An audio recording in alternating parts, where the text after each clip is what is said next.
الرحمن الرحیم۔ دوستو، ہماری بحث یہ غسل کے بارے میں چل رہی ہے۔ ہم نے بتلایا کہ انسان کے اوپر غسل جب واجب ہو جاتا ہے تو اس کو ضروری ہے کہ وہ غسل کرے۔ غسل کرنے کے دو طریقے بتلائے، غسل التماسی اور غسل ترتیبی۔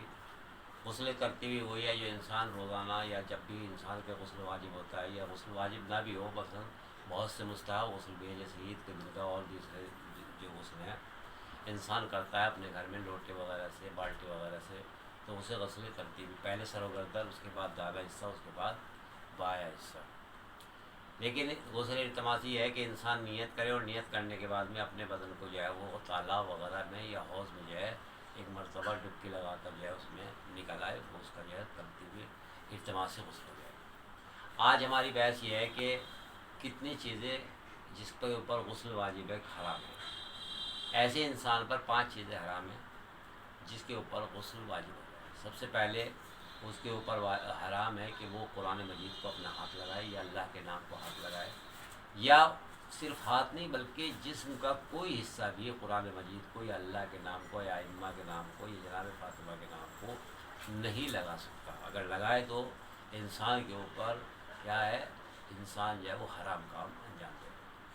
دوسرے، مسجد الحرام میں داخل ہونا انسان کے اوپر حرام ہے حالت جنابت میں۔ جب غسل واجب ہو انسان کے اوپر حالت جنابت ہو تو اس وقت یہ وہ غسل ہیں جس میں نجاست ہے، لیکن کبھی کبھی نظر کا جو غسل ہوتا ہے اس میں جو ہے انسان کے اوپر واجب نہیں ہے کہ وہ مسجد میں داخل نہ ہو یا اللہ کے نام کو ہاتھ نہ لگائے، وہ ایک الگ مسئلہ ہے۔ لیکن صرف جنابت کی حالت میں یا مثلا انسان جو ہے وہ حیض اور استفاضہ اور وہ آئی ہے، لہذا انسان جو ہے مسجد الحرام میں داخل ہونا حرام ہے۔ اسی طریقے سے عام مسجدوں میں، جو ہماری عام مسجدیں ہیں جیسے یہ ہمارے ہندوستان میں، پاکستان میں اور دیگر اور ممالک میں، ان مسجدوں میں بھی انسان کا ایک دروازے سے داخل ہونا دوسرے دروازے سے نکل سکتا ہے، لیکن ٹھہرنا اس میں بھی حرام ہے۔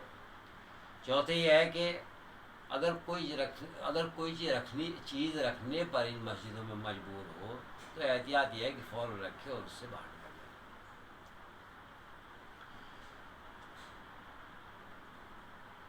ان آیات میں سے کسی آیت کا پڑھنا جن کے پڑھنے سے سجدہ واجب ہو جاتا ہے۔ قرآن مجید میں 4 واجب سجدے ہیں جس میں جو ہے انسان کو چاہیے کہ جب وہ ان سجدوں کی آیات کو جو ہے نہ پڑھے، جن میں 4 جو ہے وہ ہے الف لام میم تنزیل ہے، اور اس میں جو ہے مثلا سورہ حامیم سجدہ ہے، سورہ والنجم ہے اور سورہ علق ہے، اقرا بسم بھی کہتا ہے اس کو۔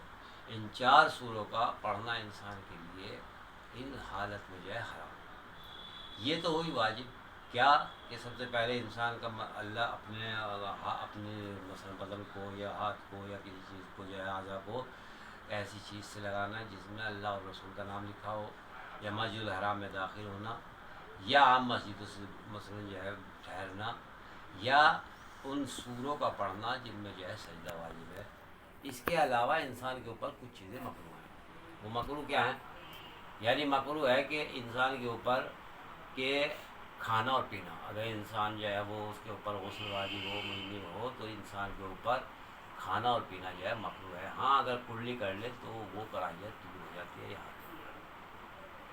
دوسرے، قرآن مجید کی 7 سے زیادہ آیات کا پڑھنا بھی مکروہ ہے۔ بہت سے ہمارے دوست جو ہیں یا ہماری ماں بہنیں جو ہے یہ خیال کرتی ہیں کہ اگر انسان جو ہے نجاست کی حالت میں ہے تو وہ قرآن نہیں پڑھ سکتا۔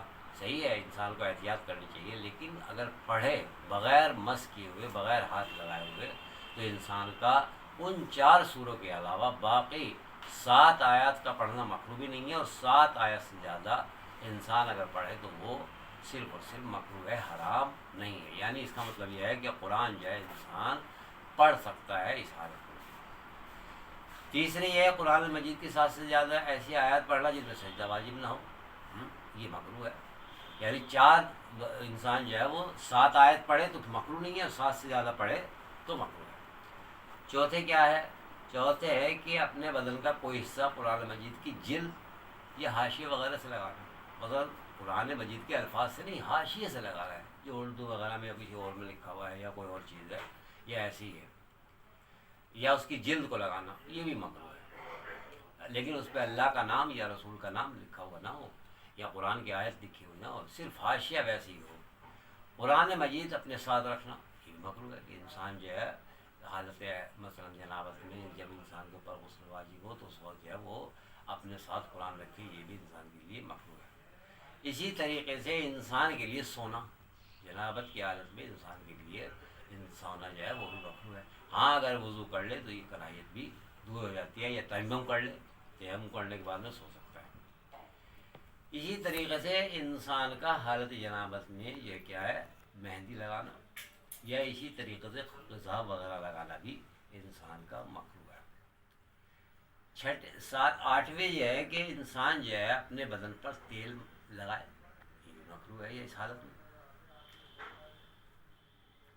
اور یہ چیزیں انسان کو جو ہے خیال رکھنا چاہیے، یہ جو ہے کراہیت میں آتی ہیں کہ انسان اگر یہ کام انجام دے گا تو مکروہ ہے، یعنی حرام نہیں ہے۔ اگر انسان سے یہ فعل صادر ہو گیا، قرآن پڑھے اور وہ ان میں سورہ واجب نہ ہو، جو سورہ جو ہے جن میں سجدہ واجب ہے، تو انسان ان آیات کو پڑھ سکتا ہے، 7 سے زیادہ بھی پڑھ سکتا ہے۔ وصلی اللہ علی محمد وآلہ الطیبین الطاہرین۔